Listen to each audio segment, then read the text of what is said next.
Baiklah, mari kita sedang doa. Kembali ya Tuhan, kami datang ke hadapan-Mu Tuhan untuk memulai pelajaran kami Tuhan pada pagi hari ini Tuhan. Engkau berkati Pak Yusak yang akan mengajar kami Tuhan, dan Engkau berkati kami di tempat ini Tuhan, berikan kami hikmat daripada Engkau supaya kami bisa memahami pelajaran yang semua yang diberikan Tuhan. Tuhan, kami memulai pelajaran ini hanya di dalam nama Tuhan Yesus. Kami berdoa dan mengucap syukur. Haleluya. Amin. Haleluya. Iya, sebentar, Bagi saya Pak. minta waktu 1 menit, mau kasih tahu dulu. Ini saya sedang mencoba untuk hubungan sekarang ini. Biasanya saya pakai internet, pakai kabel ya, kabel internet gitu. Tapi sekarang ini pakai 5G. Pakai 5G itu katanya bisa lebih cepat. Jadi komputer saya itu tethering, nyantol di terhubung sama 5G-nya itu. Dari Google Five itu, jadi nyambungnya. Nah, kelihatannya kalau diukur ya bagus ya, tapi ini cobaan. Jadi tapi saya cuma pakai satu screen, jadi kita cobalah. Kalau memang bisa begini bagus juga ya. Ya, silakan Pak Yusak, kalau mudah-mudahan tidak ada halangan ya. Oke, selamat pagi semuanya. Pagi Pak. Pak Yonatan nggak kelihatan kan? Pulang. Nggak kelihatan, belum kelihatan. Belum kelihatan, tapi masih di Singkawang. Oke. Enggak di Singkawang, sekarang ada di Jakarta. Oh, oke. Hai, saudara, saya baru saja dapat WA seorang hamba Tuhan bilang begini, matanya itu marah-marah gitu ya, bahwa kuasa Allah lebih besar daripada segala virus. Karena itu jangan takut membuka ibadah offline. Kenapa pada takut semua? Kuasa Allah kan lebih besar daripada virus. Saya mau tanya pendapat saudara gimana tentang statement tersebut?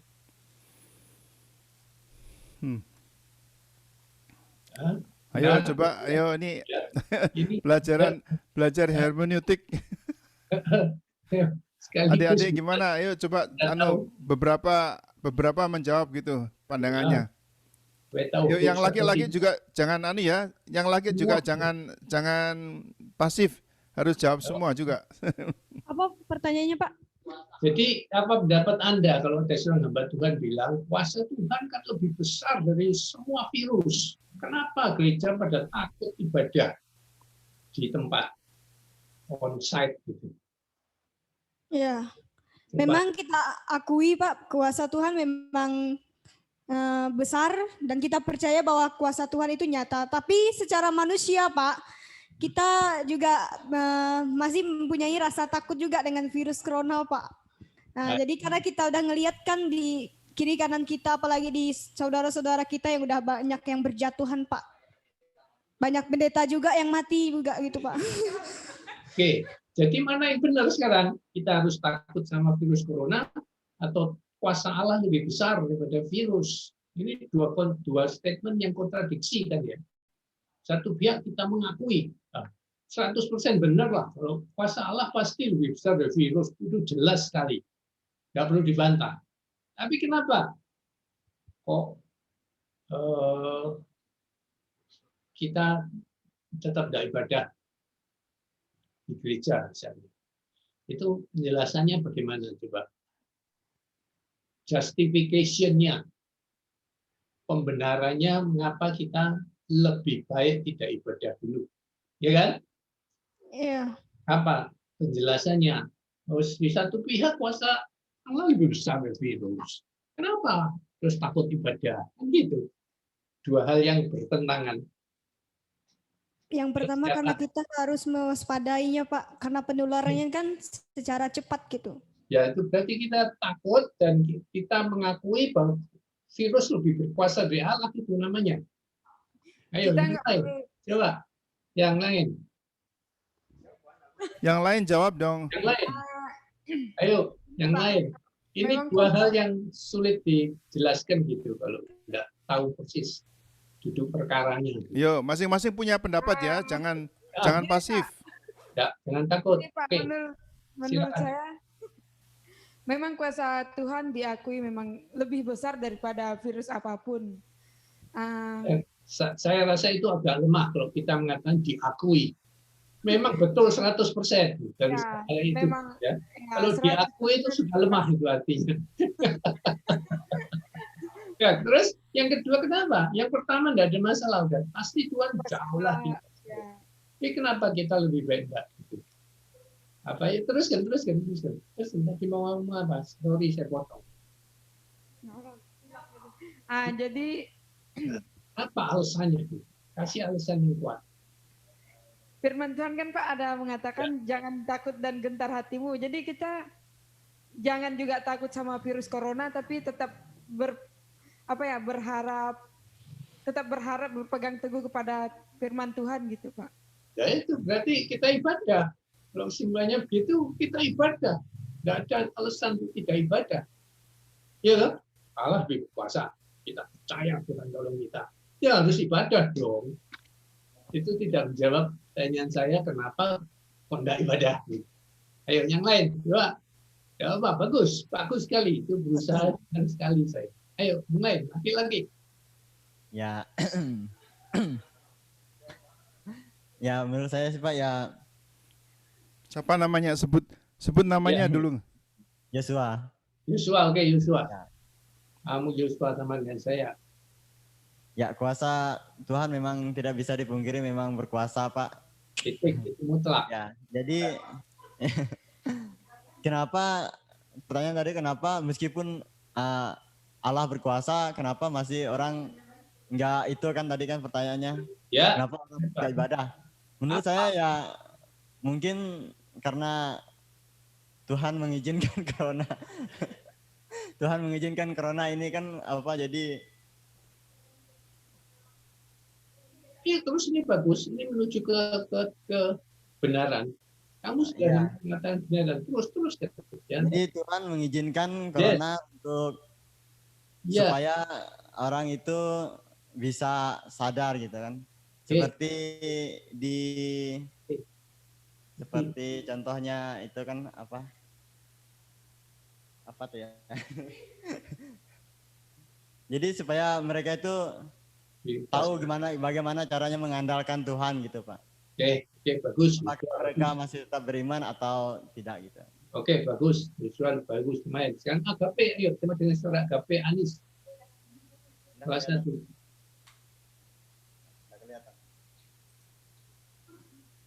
Gimana? Ya Pak, Gemuk.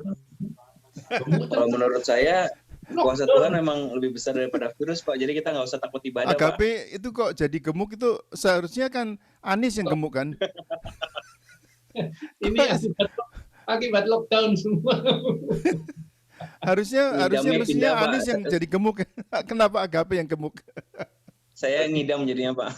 Oke. Jadi jawaban agape, Tuhan lebih berkuasa, jadi kita tidak perlu takut ibadah. Berarti Iya, Pak.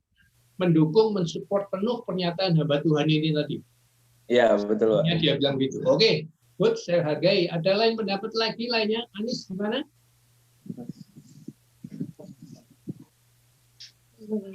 Anis juga gemuk ini. Oh enggak, kalah gemuk sama Kalah gemuk. Anis kalah gemuk sama Agape. yang hamil bapaknya ini. Yang hamil bapaknya. Oke, Anis gimana? Saya boleh ulang lagi ya, diulang lagi ya pertanyaannya. Tadi saya ke toilet. Oh, inilah kayaknya suka ditutup videonya itu selalu saya takut tidak ada di tempat. Ya, saya nggak dengar pertanyaannya Pak. Oke, jadi ada hamba Tuhan bilang Allah lebih berkuasa dari virus corona. Jadi kita tidak perlu takut ibadah di gereja. Nah, gimana menurut Anda, komentar Anda dari pernyataan ini benar atau tidak? Atau gimana secara hermeneutikanya? Ya, kalau menurut saya kan Tuhan itu lebih berkuasa dari segala-galanya gitu ya, dari maupun kuasa yang ada di dunia maupun segala jenis penyakit apapun, tapi tetaplah Tuhan yang berkuasa. Nah, yang terkadang yang buat orang itu lemah karena imannya nggak kuat, iman yang nggak yakin kepada Tuhan, sehingga mereka itu meragukan kuasa Tuhan ya. Dan menurut saya hamba Tuhan ini memiliki iman yang kuat dan yakin dan percaya bahwa Tuhan lebih berkuasa dari segala-galanya gitu. Betul, berarti Jadi pernyataan seperti tidak itu, Pak. Anda dukung. Jadi orang yang tidak ibadah tidak punya iman. Gitu ya. Good. Oke. Ya, Pak. Saya sangat menghargai. Ya. Jadi oke, yang lain di kelas ada lagi atau tambahin, masih ada 2 orang yang belum kasih pendapat, saya mau dengar semuanya. Ayo, yang di Ayo. kelas. Ada Yuni sama siapa tadi? Siapa yang dulu? Daniel. Oke, ya silakan.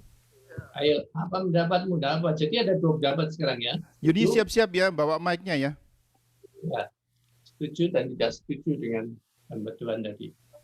Silakan, ayo, siapa dulu? Udah, langsung aja.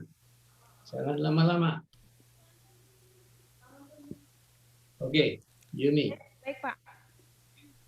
Menurut saya benar yang dikatakan teman-teman tadi bahwa Tuhan itu lebih berkuasa dari segala apapun. Oke. Jadi seharusnya kita itu tetap melakukan ibadah gitu kan. Oke. Jangan takut kepada corona, kita serahkan semuanya ke dalam tangan Tuhan gitu, Pak. Oke. Tetapi kita juga harus dengan virus corona ini kita juga harus tetap melakukan protokol kesehatan dan tetap melakukan ibadah. Itu tidak konsisten itu. Kalau berani nangin corona nggak pakai prokes. Oke, bagus. Ini jadi dia ambil jalan tengah, keseimbangan. Daniel, silakan. Daniel, ada Anton yang juga mau bicara juga katanya. Oke, ya, silakan. Ya baiklah, saya dulu Pak. Ya. Daniel. Ya menurut saya hamba Tuhan berbicara kayak seperti itu mungkin supaya semuanya itu lebih dekat lagi dengan Tuhan Pak. Karena selama pandemi banyak orang yang menghindar atau melakukan hal-hal yang tidak berkenan di hadapan Tuhan. Makanya hamba Tuhan berbicara, kuasa Tuhan lebih besar daripada virus corona supaya mereka mau lagi beribadah Pak. Oke, setuju dengan pernyataan hamba Tuhan itu ya. Jadi lebih baik ibadah, biar kena virus corona enggak apa-apa, mati enggak apa-apa. Yang penting ibadah dekat Tuhan. Masuk surga Pak. Kira-kira begitu ya. Oke, enggak apa-apa. Itu kesimpulannya. Now next, coba terakhir. Ayo, Anton, saya mau. Oke. Saya mau kasih ini ya tanggapan. Ya. Menurut saya sih sangat penting ya kita melihat juga ya apa sih maksud Tuhan dengan virus ini gitu loh. Good point. Nggak mungkin virus ini nggak ada tujuannya gitu kan. Ya. Nah, pastinya untuk kita lebih taat lagi kepada Tuhan dan apakah ibadah minggu perlu atau tidak sangat penting juga kita melihat dalam Alkitab juga kan banyak tuh dikatakan bahwa sangat perlu untuk kita berdiam diri untuk melihat apa sih maksud Tuhan gitu sih. Oke. Oke. Anton bagus sekali. Jadi ini ada poin yang penting sekali, rencana Tuhan ya. Jadi di satu pihak kita sama sekali tidak mendiskusikan dan bahas lagi bahwa kuasa Tuhan lebih besar dari semua virus termasuk virus corona. Itu jelas sekali. Ya, tetapi sekali lagi, kita harus tanya Tuhan, apakah ini rencana Tuhan? Apakah ini Tuhan izinkan? Kalau ini adalah rencana grand design ya, grand design. Kalau menurut feeling saya ini grand design Tuhan menuju akhir zaman memang harus terjadi seperti ini. Dan yang mau ibadah karena pakai iman-imanan yang ngawur dan sesat, maka dia akan kena. Sudah ada buktinya, terlalu banyak bukti. Pendeta dan gereja yang buka ibadah, belum waktunya jadi klaster, lalu tutup lagi. Buka lagi, tutup lagi. Ya, jadi kadang-kadang kita terlalu menggampangkan satu persoalan dan kita comot satu poin saja, tidak seimbang. Yaitu tadi, hanya kuasa Tuhan membesar virusnya. Semua orang tahu, setan tahu, anak kecil tahu, bayi tahu. Iya kan? Itu sudah bukan satu pengetahuan yang aneh sama sekali. Tetapi, kenapa kok Tuhan izinkan semua ini dan gereja kena dan tidak ada bedanya? Virus corona tidak mengenal agama, tidak mengenal pendeta, tidak pendeta, ya kan? Itu enggak semua itu. Berarti ini kan ada, memang paling sedikit Tuhan izinkan ini terjadi dengan satu maksud tertentu yang sampai sekarang mungkin belum terlalu jelas, ya, belum terlalu jelas buat kita. Apa sih Tuhan sedang mau berbuat apa sih? Banyak pendeta bilang Tuhan sedang meriset, mau gereja di riset. Ngerti ya, seperti komputer kalau di riset, itu HP di riset, mas kalian diulang semua dari dikembalikan lagi kepada asal mulanya ke default buatan pabrik, ya kan, kalau riset itu. Apakah Tuhan membawa kita kepada gereja mula-mula seperti yang di Kisah Para Rasul, karena gereja sekarang sudah terlalu jauh meninggalkan gereja mula-mula seperti di Kisah Para Rasul. Saya selalu bayangkan gereja Kisah Rasul itu hebat sekali dan rasanya tidak mungkin kita terapkan. Salah satu yang paling gila dari gereja mula-mula adalah semua jemaat menjual hartanya sehingga tidak ada orang yang kekurangan, karena dibagi semua saling memberkati gitu. Mana ada sekarang gereja yang bisa menerapkan itu? Ayo, Anda bikin gereja, ayo jemaat semua kekayaanmu dijual semua supaya dibagi rata dengan yang miskin. Mungkin enggak begitu. Rasanya masih jauh sekali, tapi ya itu sedang diriset salah satunya. Tapi yang jelas begini, kita sering ini orang karismatik lagi-lagi selalu kayak begitu modelnya hitam putih, betul ya. Pokoknya kuasa Tuhan lebih besar, jadi tidak ada alasan untuk kita tidak ibadah. Mari kita ibadah, gitu kan? Ngawur sama sekali. Ada yang ini dari iblis, jadi kita harus tangking virus corona dalam nama Yesus. Ini juga salah satu kesesatan yang sering terjadi, ya kan? Yang pendeta Stephen Tong marah-marah kan di sini. Dan karismatik selalu tidak tanya kehendak Tuhan, main hajar saja. Lu Tuhan yang ngirim corona, kita tangking dalam nama Tuhan Yesus, apa enggak ngawur gitu. Sama seperti yang terjadi beberapa waktu yang lalu, ada seorang hamba Tuhan masih cukup muda, pemimpin gereja yang besar sekali, terbesar di kota Semarang, barangkali paling maju, muda mati. Lalu apa yang dilakukan jemaatnya? Berdoa terus 3 hari 3 malam sampai seminggu, tidak boleh dikubur itu pendeta untuk supaya dibangkitkan oleh Tuhan. Dalam nama Yesus, iman karismatiknya keluar semua. Apa yang terjadi? Ya mati, ya mati. Kalau Tuhan punya kehendak dibangkitkan, lalu nyuruh doa ya supaya aku bangkitkan.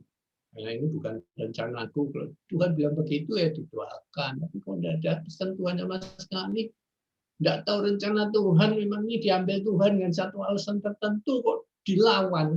Orang karismatik terus sering melawan Tuhan dengan caranya, dengan imannya yang sesat itu, ya kan? Seperti imannya segede gunung gitu. Iman orang karismatik memang segede gunung gitu. Ada yang Tuhan minta di Alkitab cukup iman sebiji sesawi untuk memindahkan gunung. Tapi kalau orang karismatik seringkali menggunakan saya punya iman segede gunung, saya akan memindahkan satu virus corona dengan iman segede gunung. Dibalik nanti ya, sesatnya hermeneutikanya lemah sekali.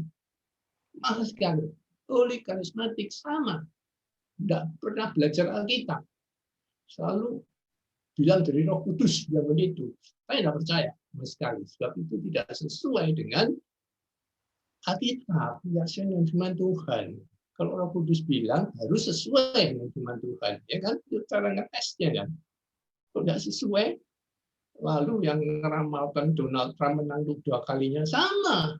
Kalau hasilnya tidak sesuai dengan ramalannya, berarti bukan dari Tuhan. Itu jelas sekali. Ya, jadi kita perlunya belajar hermeneutik di sini. Segala sesuatu itu dasarnya harus sola scriptura. Satu-satunya dasar adalah sola scriptura. Oke, ini tadi latihan sebentar.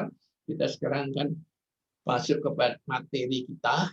Terima kasih, semua sudah menjawab. Ada 8 ya, betul semua ada 8 yang mengirim jawaban tafsir ayat pada bulan Juni ini. 8 orang semua sudah masuk. Gini saya cuma mau tanya saja. Selalu kecuali Anis Agape hari Selasa pagi sudah ngirim, yang lain semua malam, Selasa malam. Jadi last minute, semua last minute. Pertanyaan saya, apakah memang waktunya kurang atau bukan? Kalau menurut feeling dan dugaan saya, berdasarkan pengalaman puluhan tahun ngajar, ya, saudara mau saya kasih 2 minggu, 3 minggu, 1 bulan, sama saudara ngirim 1 hari sebelum deadline. Betul enggak? Ya atau ya? Betul, betul. Kasih itu berapa saja, sama aja. Itu sudah menjadi budaya sekarang menurut saya, bahwa deadline kapanpun, berapa lama pun, last minute selalu. Ayo coba bertumbuh. Satu bertumbuh, Anda bertumbuh ya ini. Deadline seminggu dikerjakan 2 hari selesai gitu, kenapa sih? Itu yang namanya extra mile, itu yang namanya excellency yang dari Tuhan. Karena kita diciptakan serupa dan segambar oleh Tuhan. Jangan jadi orang pas-pasan, terus pas-pasan, detik terakhir, mepet selalu gitu ya. Itu aja. Nasihat saya sebagai orang tua. Mungkin ini sudah kuno budayanya sekarang memang tidak begitu. Saya tidak tahu. Ya, tetapi saya tahunya ini rasanya sih. Anda kalau gini terus tidak bisa maju gitu maksud saya.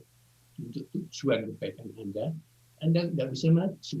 Anda tidak beda dengan rata-rata orang di mana-mana begitu. Rata-rata orang dunia begitu. Jadi Anda tidak ada bedanya dengan mereka. Ya, oke. Mulai nanti bulan depan tunjukkan sama saya kalau ada yang 1 hari selesai, 2 hari selesai. Anda kerjakannya berapa lama sih? Sehari, 2 hari kan paling. Mungkin yang ngirim itunya yang tidak di Besom sini Pak, karena yang di sini mereka udah kumpulkan lama, cuma saya kumpulkan Selasa udah selesai Pak. Betul, betul. Yang itu kan Erik, apa betul mereka email saya Pak, email saya dan saya yang itunya.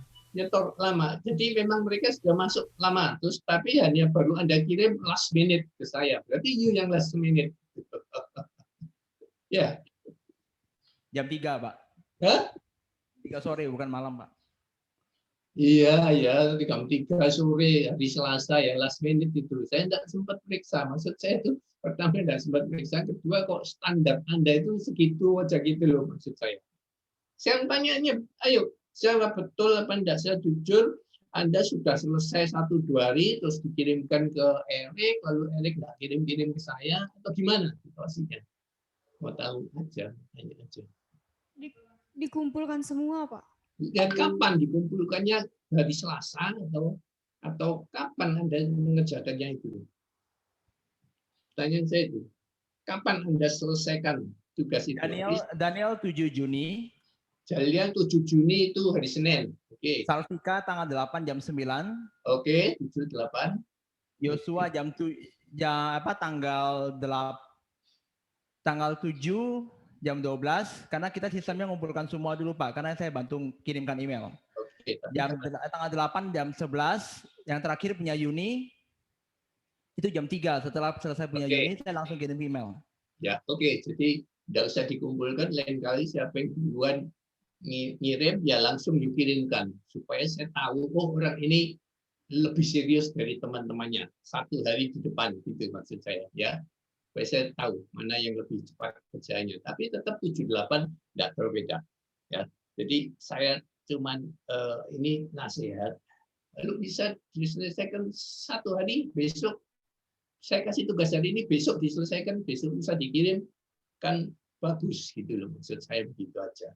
Oke, kita lanjutin saja kepada persoalannya kita. Jadi saya tahu masalah Anda sekarang. Iya, yang mana ini? Ini dia. Ya, ini kan latihan tafsir ayat kita bulan Juni ya. Markus 13 ayat 32 mengatakan bahwa tetapi tentang hari atau saat itu tidak seorang pun yang tahu, malaikat-malaikat di surga tidak, dan anak pun tidak, hanya Bapa saja. Jadi ini ayat berbicara tentang akhir zaman, kedatangan Yesus yang kedua, ya lebih tepatnya.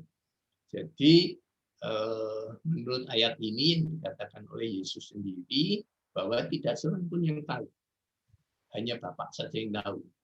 Tapi apa maksud ayat ini jadinya kan? Apakah benar-benar yang jadi pertanyaan paling utama di sini adalah aneh sekali, anak pun tidak. Kalimat ini yang paling mengganggu kalau Anda tajam berhermeneutika. Anak itu siapa, saudara? Tuhan Yesus. Ya, oke. Tuhan Yesus Maha tahu atau Maha tidak tahu? Maha tahu. Maha tahu, ya. Maha tahu. Omniscience. Jadi rasanya aneh kalau Tuhan Yesus tidak tahu, apalagi ini tentang kedatangannya yang kedua. Kedatangannya dia sendiri.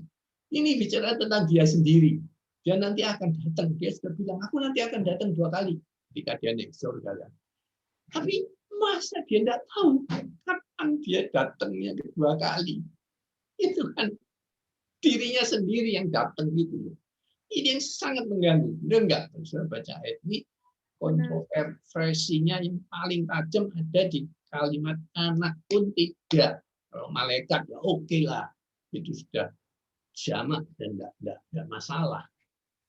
Anak pun tidak. Hanya Bapa saja. Roh Kudus nggak disebut di sini. Ya, tapi kalau asumsinya anak tidak tahu, apalagi Roh Kudus gitu kan. Nah, jadi apa maksud ayat ini? Ayo, siapa yang mau coba menyatakan pendapatnya sesuai dengan paper yang Anda kirim? Ayo, apa? Dengan satu kalimat singkat. Ya, satu kalimat singkat. Apa sih intinya ayat ini? Yesus tidak tahu. Itu enggak dulu. Apa? Benar enggak itu? Saudara yakin enggak ini maksud dari ayat itu? Nah, Yesus sendiri memang tidak tahu. Kalau menurut punya saya, Pak. Ya. Yesus tahu atau tidak tahu? Itu jawabannya. Yesus sebenarnya tahu. Sebenarnya, oke. Ya, sebenarnya dia tahu, Pak. Tapi karena dia tinggal di bumi, dia akan menjadi 100% menjadi manusia sempurna, Pak. Jadi dia akan dia juga kan kalau manusia biasa kan dia juga tidak akan terlalu tahu, Pak, karena dia telah meninggalkan keilahiannya. Dan dia akan tahu segala sesuatu jika Roh Kudus menyatakan kepadanya, Pak. Tanpa Roh Kudus menyatakan kepadanya, dia juga tidak tahu. Jadi pada saat itu Tuhan Yesus tidak punya Roh Kudus. Dunia Tuhan Yesus tidak punya Roh Kudus. Dia tidak dengar apa-apa. Oke, itu sebenarnya dari saya. Kalau statement Anda seperti itu ya. Sebagai manusia 100% dia seperti kita. Ya, total buta, tidak ngerti apa-apa. Kita kan gitu kan ya. Kita gitu. Kita masih lebih tahu dari Yesus barangkali karena kita sekarang sudah punya Alkitabnya lengkap. Yesus pada waktu itu belum punya Alkitab lengkap seperti kita. Oke, ada satu poinnya bagus tadi, tapi itu lemah. Oke, yang lain coba terus. Tuhan Yesus tahu nggak sih sebenarnya? Itu aja.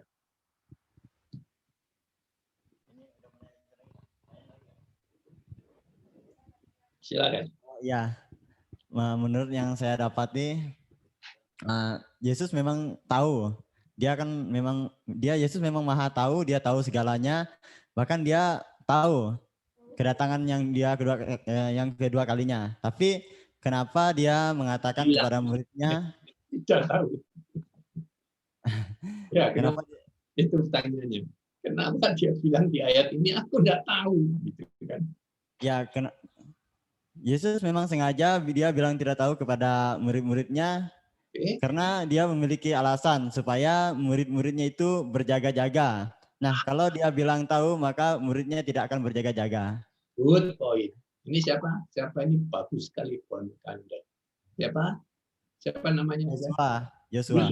Bagus Yosua. Ini poin yang bagus sekali. Oke, yang lain dapat yang lain. Sekarang pertanyaannya yang kedua yang jadi pertanyaan tanda tanya dari ayat ini adalah kalau begitu apakah Trinitas itu setara kedudukannya atau tidak? Kalau dari ayat ini seakan-akan tidak setara. Jadi mana yang betul? Trinitas itu setara atau tidak setara? Pertanyaannya, siapa yang jawab berikutnya? Selain dari dua yang tadi sudah jawab. Jadi pertanyaan berikutnya adalah yang penting apakah setara atau tidak sih anggota Trinitas ini? Ya kan? Menurut paper Anda sudah jawab di paper kok. Jadi harusnya Anda sudah ada jawabannya. Nggak usah mikir lagi. Soalnya Anda nyontek, lalu lupa papernya. Setara, Pak. Setara, oke. Alasannya apa? Ayat pendukungnya apa? Ya, ada enggak di paper Anda? Alasannya paling tidak atau paling bagus lagi kalau ada ayat pendukungnya. Gimana? Kalau enggak ada, enggak apa-apa. Bilang enggak ada.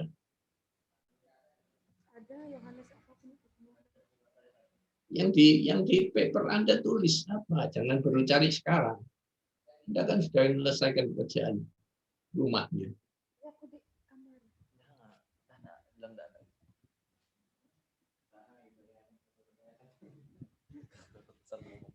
Sementara dicari yang lain dulu, barangkali bisa punya jawaban yang lain.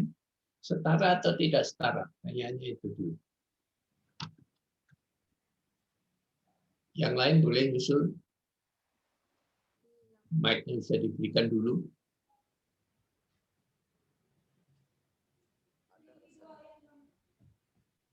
Ayo, siapa lagi? Tinggal baca papernya aja, istilahnya tidak dibacakan, tapi jawabannya. Anis Agape boleh jawab. Setara, Pak. Setara menurut Anda. Apa alasan dan apa ayat mendukungnya? Kalau ayat mendukungnya itu saya lupa di mana, Pak. Cuman kan di Yesus paper berkata, di paper enggak ada. Saya nggak cantumkan ayat sih, Pak. Ya alasan. Logika teologis. Berarti. Ya, logika teologisnya memang setara, Pak. Allah Bapa, Allah Putra, Allah Roh Kudus kan setara, tapi memiliki tugas dan fungsi yang berbeda-beda gitu, Pak. Oke, kalau fungsi berbeda-beda belum tidak buktikan itu setara. Ya kan? Presiden seperti apa Yesus kan berkata kepada muridnya yang pas di Kisah Para Rasul 1 itu, untuk masa dan waktu kamu nggak perlu tahu, itu ditentukan oleh Bapa sendiri. Berarti kan untuk hubungan antara masa dan waktu itu tuh urusannya Bapa. Jadi bukan urusannya Tuhan kayak gitu kan, bukan urusan Tuhan Yesus. Jadi yang saya simpulkan adalah Allah Bapa, Allah Anak, Allah Roh Kudus itu setara, cuman memiliki fungsi dan tugas yang berbeda gitu kan. Seperti itu, Pak. Oke, tapi sedikit saya goyang sedikit. Kembali lagi, Bapak yang tahu, aku tidak tahu karena itu bukan urusanku. Kamu jawab kan begitu kan? Rasanya itu lemah ya. Ini kedatangannya dia kok. Lalu kedatangannya siapa sih? AKP besok pulang ke Pontianak itu kapan itu? Iya. Tapi ini kedatangan Yesus, dia bicara tentang kedatangannya dia yang kedua kali. Kalau dia sampai tidak tahu itu berarti tidak setara.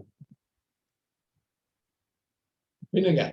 Tidak setara. Kalau untuk yang ayat ini, Pak, yang anak pun tidak itu kalau saya selidikin kemarin di bahasa aslinya itu kan kata Yunaninya kan eido ya, Pak.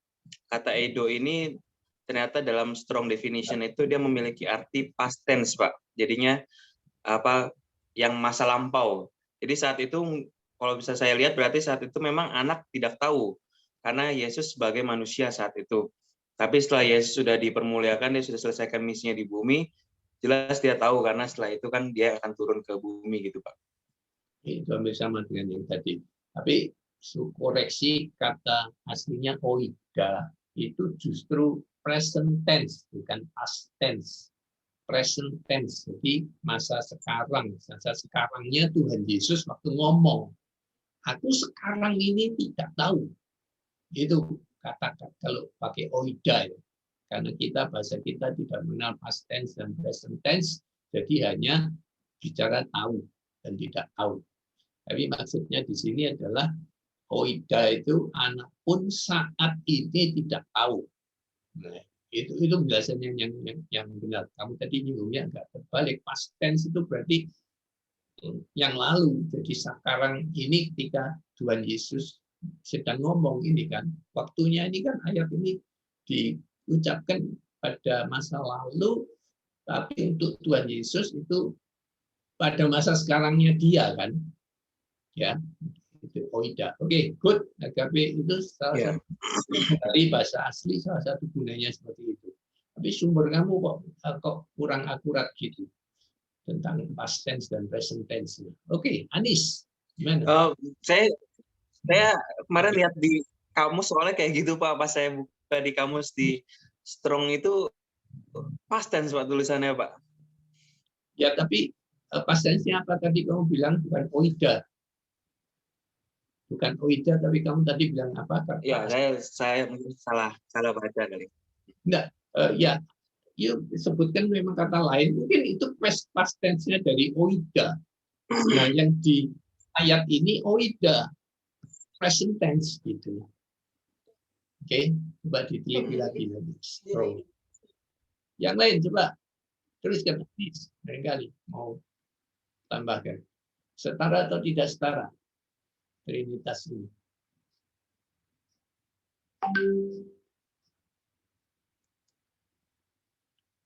Oke, tidak ada. Anis tidak siap. Yang lain yang di kelas, kawan, silakan.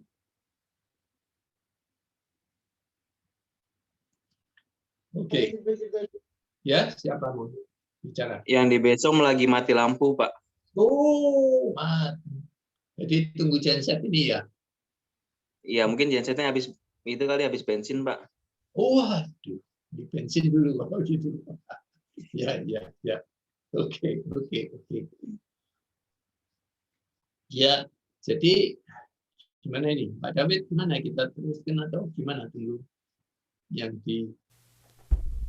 Saya rasa diteruskan aja, Pak.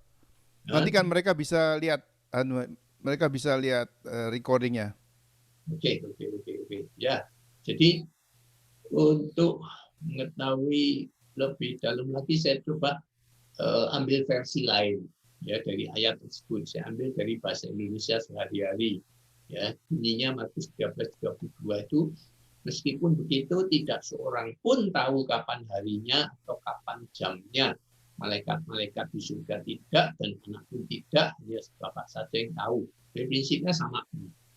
Versi BS juga sama, tidak ada bedanya. Saya juga sudah cek versi Inggrisnya juga sama, tidak ada salah penerjemahan di sini ya. Jadi di Injil yang lain yang menyinggung hal itu, Matius 24:36 juga sama. Sebab dikatakan, tetapi tentang hari dan saat itu tidak seorang pun yang tahu, malaikat-malaikat di surga tidak, dan anak pun tidak, hanya Bapa sendiri. Persis sudah sama, tidak ada. Bahasa Inggrisnya, ya, but of that day and that hour knoweth no man, no, not the angels which are in heaven, neither the Son, but the Father. Terjemahan sama artinya. Tidak ada masalah dengan terjemahannya. Ini sudah benar. Ya, sekarang kita cari akarnya di mana ini masalah dari ayat ini. Ya, nama kita bongkar tadi bahasa aslinya itu airo, tahu itu airo. Ya, bukan tempe tahu ya, tahu artinya tahu, mengetahui. Jadi artinya tahu yang dipakai dalam dalam waktu sekarang, present tense. Berarti pada saat Yesus mengucapkan ayat itu, dia memang tidak tahu, dalam kurung belum tahu. Karena saat itu dia benar-benar seorang manusia yang belum diberitahu Bapa barangkali. Ini salah satu tafsirannya yang tadi juga disinggung oleh seseorang yang pertama tadi mengatakan saat itu dia manusia, ya benar-benar manusia yang belum diberitahu Bapa. Ya. Jangan mengatakan dia tidak tahu, mungkin belum tahu, ya. Karena dia masih akan tahu. Rasanya begitu. Jadi ini satu sedikit penjelasan tentang mengapa Yesus saat itu kok bilang saat ini aku tidak tahu. Lalu kedudukan Trinitas setara atau tidak? Saya sudah sedikit ini lama masalah Trinitas ini. Trinitas ini memang banyak sekali kontroversinya, banyak sekali perdebatannya yang belum final, dan ayat pendukung tentang kesetaraan Trinitas ini tidak ada yang telak, tidak ada ayat pendukung yang telak, saudara. Yang paling ada beberapa ayat yang saya akan tunjukkan kepada saudara. Tapi penghibur yaitu Roh Kudus yang akan diutus oleh Bapa dalam namaku, dialah yang akan mengajarkan segala sesuatu kepadamu dan akan mengajarkan kamu akan semua yang telah kukatakan kepadamu. Ini mungkin bisa disimpulkan sebagai kesetaraan Yesus dengan Roh Kudus. Ya. Lalu ayat yang lain juga penghibur yang akan diutus dari Bapa. Hubungannya penghibur ini, Roh Kudus ini akan kuutus, Yesus yang mengutus dari Bapa. Nah, datang yaitu roh kebenaran yang keluar dari Bapa. Roh kebenaran itu keluar dari Bapa. Ia, Roh Kudus dipakai guru besar, ia akan bersaksi tentang aku. Jadi ini secara tidak langsung menunjukkan kesetaraan mereka, ayat ini. Tapi sekali lagi tidak telak gitu ya. Ini penafsiran bisa begitu. Bisa ditafsirkan sebagai setara. Oke. Nah, sebaliknya ada ayat-ayat lain ini. Ya, yang tadi kesetaraan tidak terlalu telak ayatnya, sekarang yang agak telak justru yang ada hierarki dalam Trinitas. Hierarki itu ada susunannya, dudukan yang berbeda, atasan dan bawahan. Yohanes 14:28. Kamu telah mendengar bahwa aku telah berkata padamu, aku pergi, tetapi aku datang kembali kepadamu. Sekiranya kamu mengasihi aku, kamu tentu akan bersuka cita karena aku pergi kepada Bapakku, sebab Bapa lebih besar daripada aku. Jelas sekali, sudah. Itu justru menegaskan ketidaksetaraan. Bapa lebih besar dari aku. Itu pengakuan Yesus sendiri. Ya, jadi ada hierarki. Oke. Tambah bingung atau tambah ngerti? Memang Trinitas adalah doktrin yang paling membingungkan. Sampai sekarang ini tidak ada seorang teolog pun yang bisa menjelaskan dengan baik. Karena itu saudara, jangan pernah berdiskusi tentang Trinitas dengan agama lain. Banyak kalahnya ada. Sebab kita masih sampai hari ini doktrin Trinitas di intern kita sendiri masih banyak perdebatan. Ya, Matius 3 ayat 17 mengatakan, lalu terdengarlah suara dari surga yang mengatakan, inilah anakku yang kukasihi, kepadanya aku berkenan. Maka Yesus dibawa oleh Roh kepada gurun untuk dicobai iblis. Apakah ini membuktikan sesuatu? Ya, tidak terlalu. Ya, anak jelas ada bapak, ada anak, ya hierarkinya jelas. Ada bapak, ada anak. Ya, anak ya pasti kalah tuh sama Bapa, ya kan. Kemudian Yesus itu dibawa oleh Roh. Bahkan di sini seakan-akan Yesus itu di bawah Roh Kudus gitu loh, di bawah Roh Kudus. Oke, ini ayat yang membingungkan kalau saudara mengatakan bahwa Trinitas setara, ayat ini tidak mendukung. Lukas 12. Setiap orang yang mengatakan sesuatu melawan anak manusia, mari kita jadikan tafsir ayat, latihan tafsir ayat, tapi barang siapa mengucap Roh Kudus, ya tidak akan diampuni.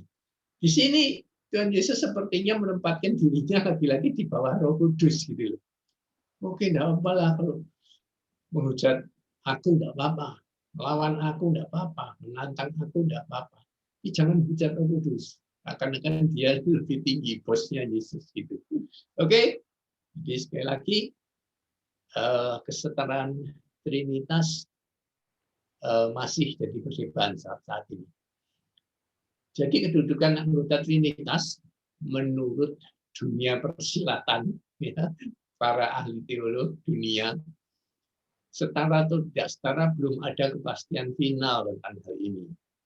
Karena itu saya tadi ingatkan jangan berdebat tentang Trinitas dengan orang lain dalam apologetika. Kalau sudah di dalam teologi ada satu cabang yaitu apologetika. Apologetika mengajarkan pada saudara bagaimana menjelaskan atau membantah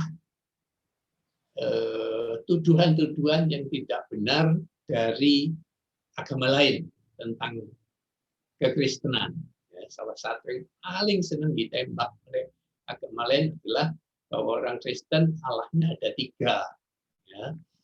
Saya tidak pernah mau meladeni untuk menjawab ini. Ya, ini hanya butuh iman percaya saja. Sudah tidak usah diperdebatkan sebab dasarnya tidak kuat. Kata Trinitas di Alkitab tidak ada sama sekali. Itu adalah penafsiran dari penafsiran.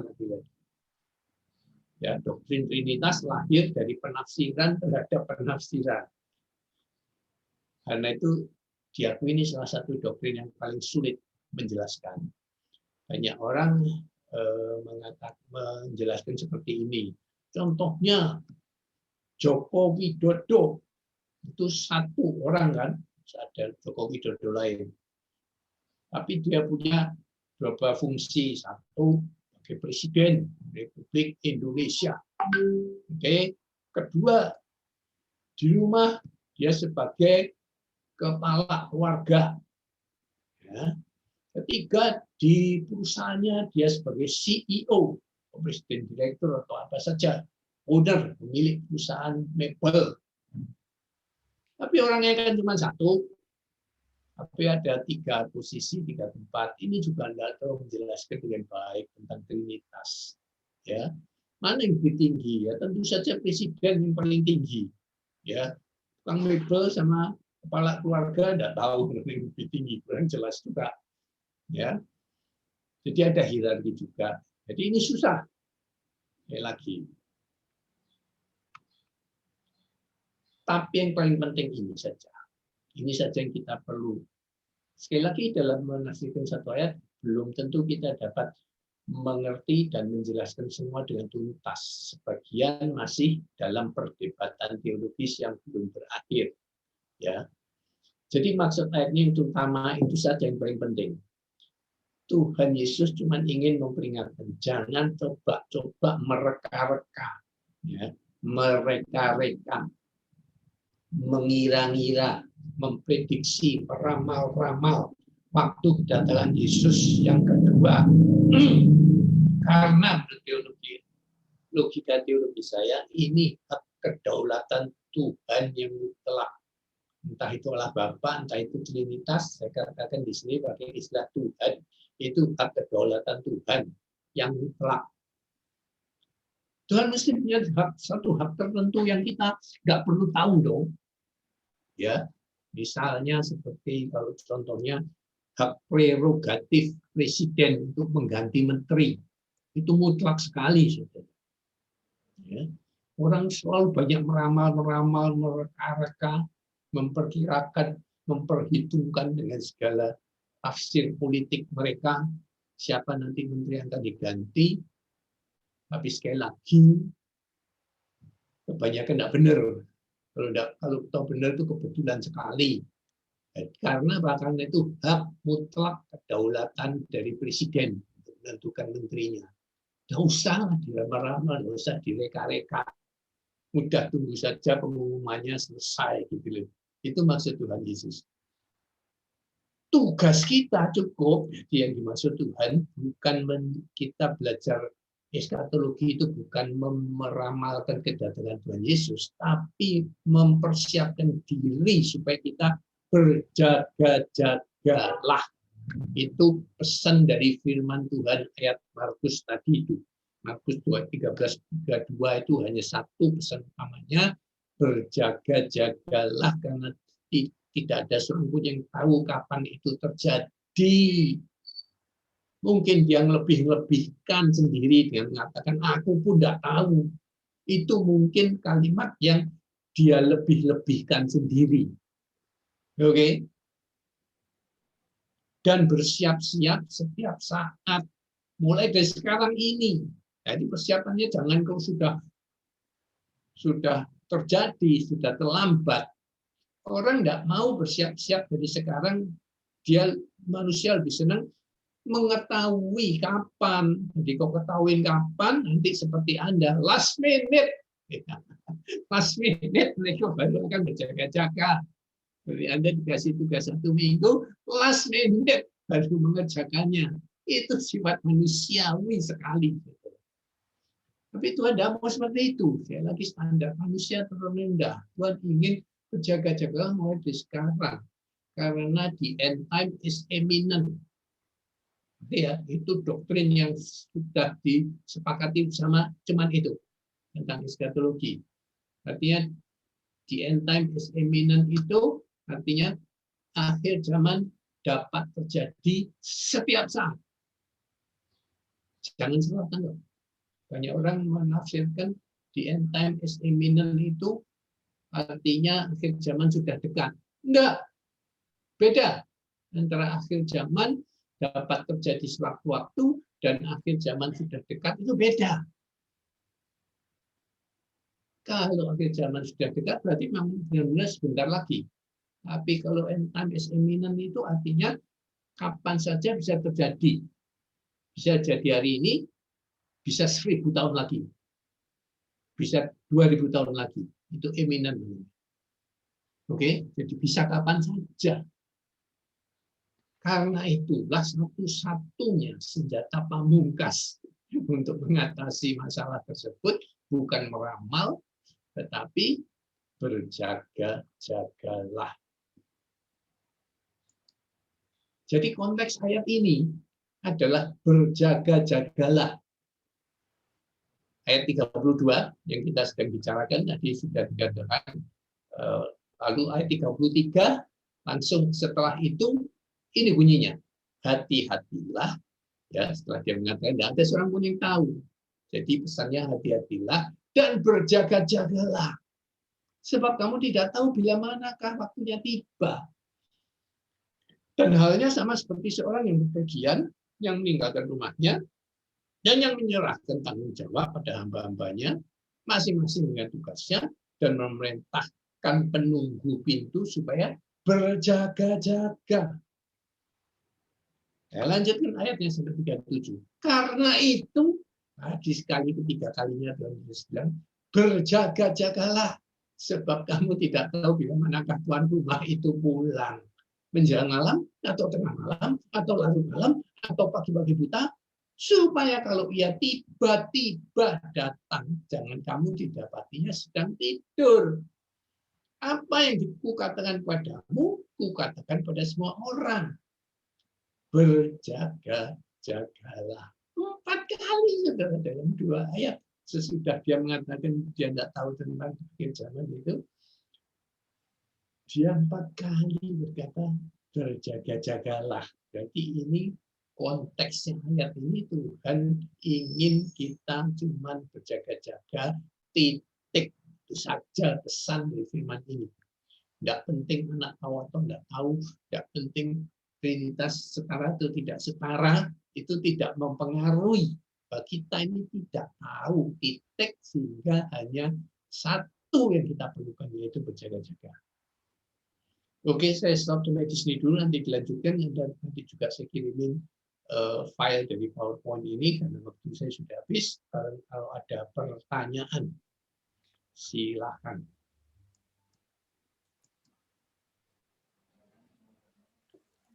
Sharing pendapat boleh Pak? Silakan Pak Yunanto. Waduh, ini dari Jakarta ini. Halo.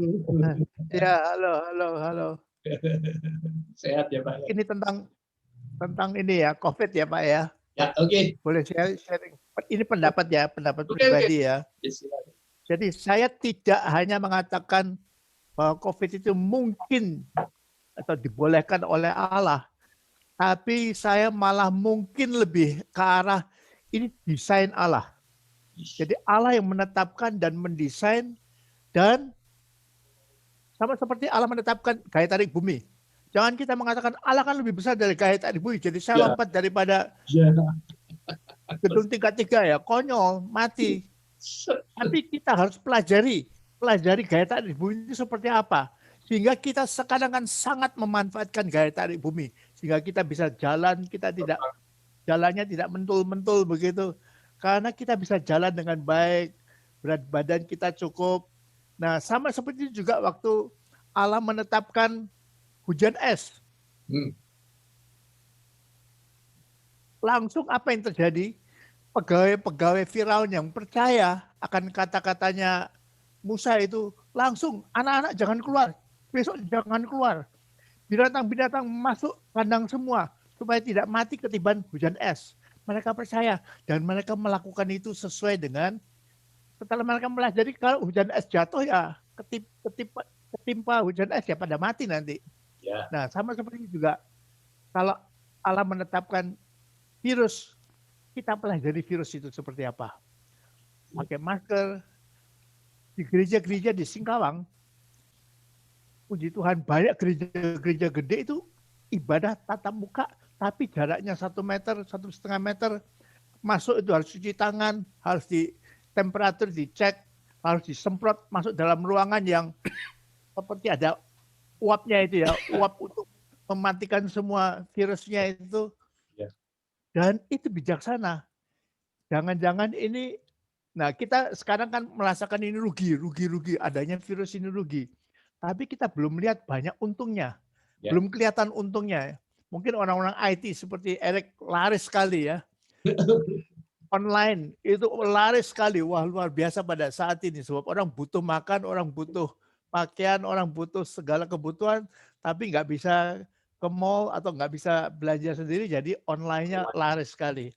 Jadi kita belum tahu apa itu positifnya. Negatifnya kita sudah belajar banyak ya, banyak orang mati termasuk orang-orang Kristen banyak yang mati ya. Karena melanggar hukum yang Allah tetapkan.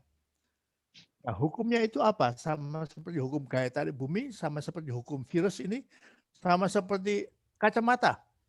Ya, Allah yang menetapkan saya harus pakai kacamata. Kalau nggak begitu nggak bisa lihat. Ini dari saya dari SMP. Itu saya sudah pakai kacamata, tapi itu kecerdasan manusia karena ketetapan tentang ini ya, mata ini focusing dan segalanya itu kan ketetapan daripada Allah, hukum alam ini. Jadi kita pelajari, oh virus ini diberikan oleh Allah, ditetapkan oleh Allah, tapi jangan konyol, jangan nantang.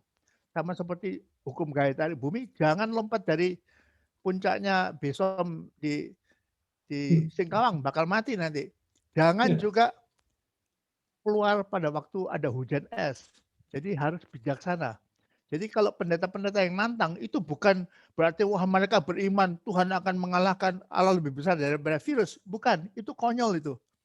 Sudah tahu Allah akan memberikan virus, kok masih sengaja ketularan begitu ya, pada mati pendetanya nanti. Jadi kita mempelajari virus ini dan ilmu pengetahuan tambah lama tambah hebat tentang virus ini, kita nanti tahu bagaimana mengatasinya. Nanti mungkin kita seperti orang abad ke-30 gitu, semua pakai masker, semua pakai topeng begitu. Seperti orang makhluk Mars, kita nggak tahu seperti apa.